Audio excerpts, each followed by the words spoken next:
Hello, Writing 121 students. This is a overview of the argument in Wallace Stegner's Wilderness Letter, just to help those of you who are struggling a little bit with this still, but your discussion on this has been great. So first of all, I'll just go from top to bottom and talk about where we see elements of argument in this. But I want to start with different reactions to the argument. If you find it convincing, it may be because you tend to be more on Stegner's side.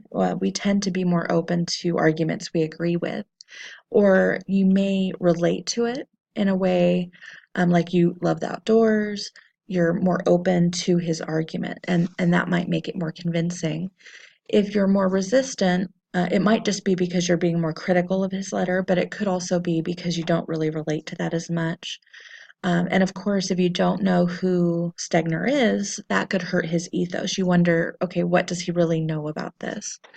So at the time it was written, which was 1960, there was a lot of debate about the wilderness and what should be preserved. So strong appeals to kairos, remember that's time, place, and audience in this letter because of that.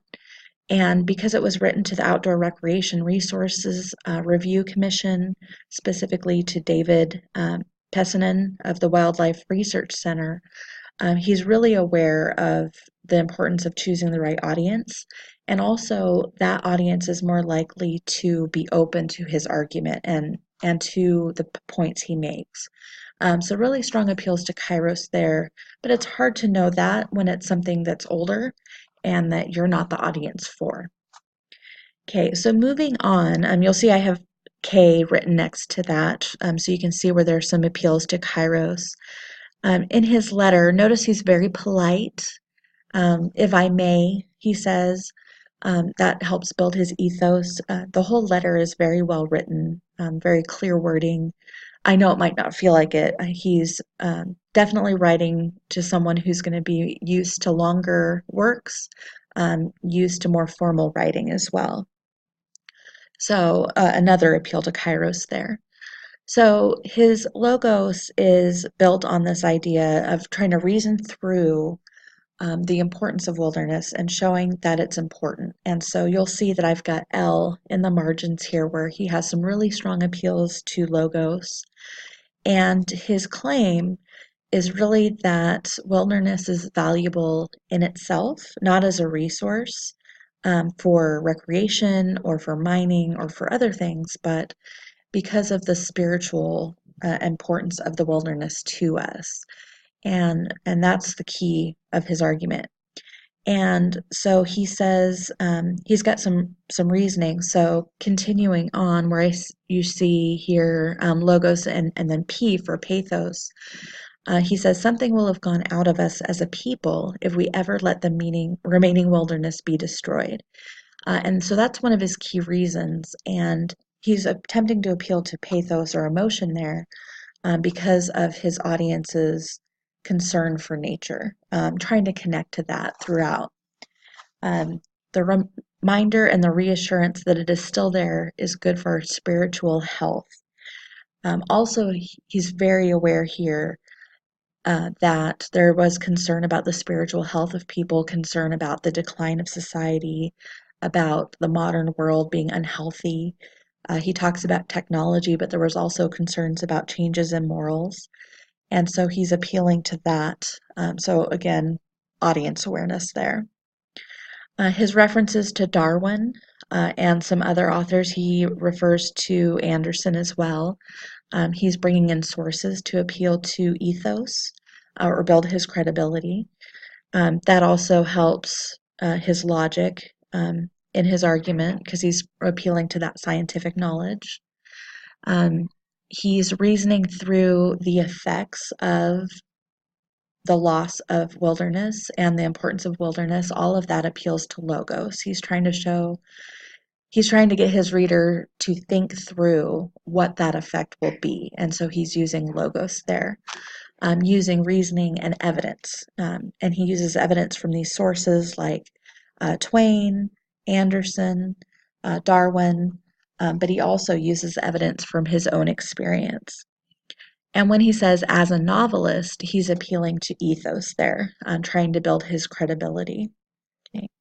So notice that a lot of his choices might seem odd to us, but for his reader, he's trying to appeal to the value of that reader, and he's trying to use logic that the reader will respond to. And of course, that doesn't mean it's perfect. Having more scientific information to show the importance of wilderness to our psyches and our emotional well-being, for example, could help build his logos a little bit more. Moving on, though, you'll see how I have these labeled so you can see where we see some appeals to ethos and logos and pathos and kairos. Some additional reasoning um, that this is important for spiritual rebuilding, refreshment, spiritual refreshment there. Again, also an appeal to pathos for those who really love nature. I've got that Sherwood Anderson paragraph marked there.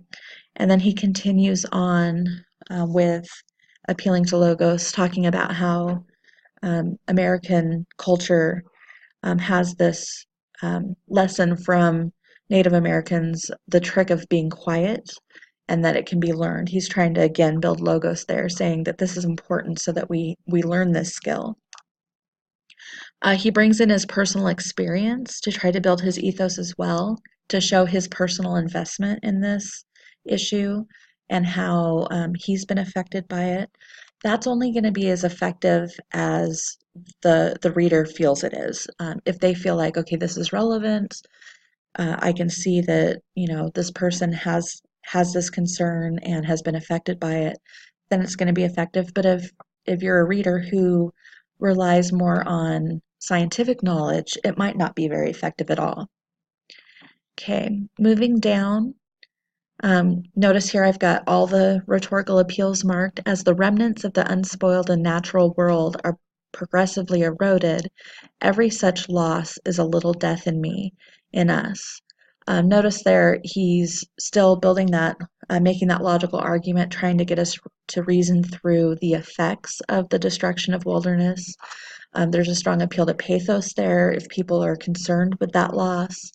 Kairos, his use of us, but also the sense that this is urgent and something must be done now. And then ethos, saying that this is affecting him as well. That could also be an appeal to ethos there. So notice that these overlap. They're not necessarily, we're not necessarily seeing just one appeal in any example, but you can look at what's strongest to you. Then he deals with an opposing view and provides rebuttal or an argument against an opposing view here.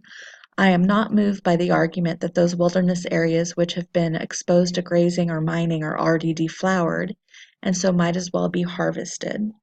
Better a wounded wilderness than not at all. So there he's really trying to build his logos by addressing that opposing view.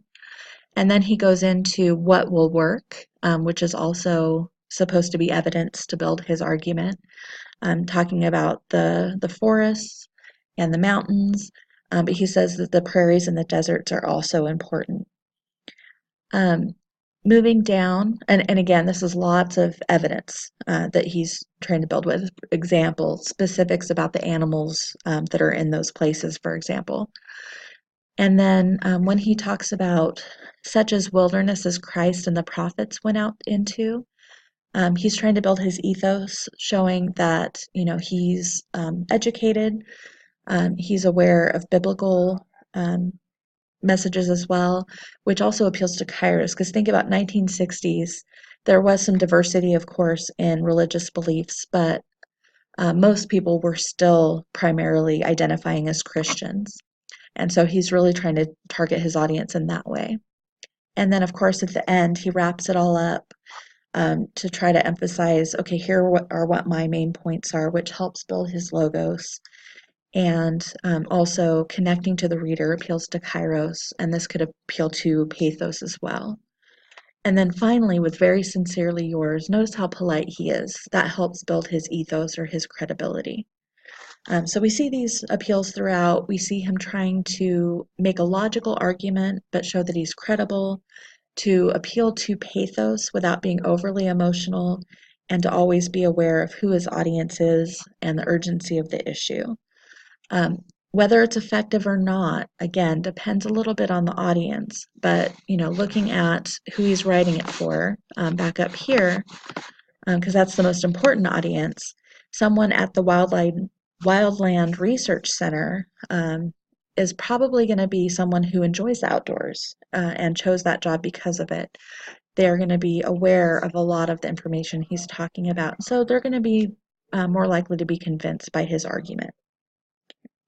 So I know the discussion's been very helpful, but I hope this helps you understand the letter as well and helps you as you understand what analysis is and how it works. Let me know if you still have any questions.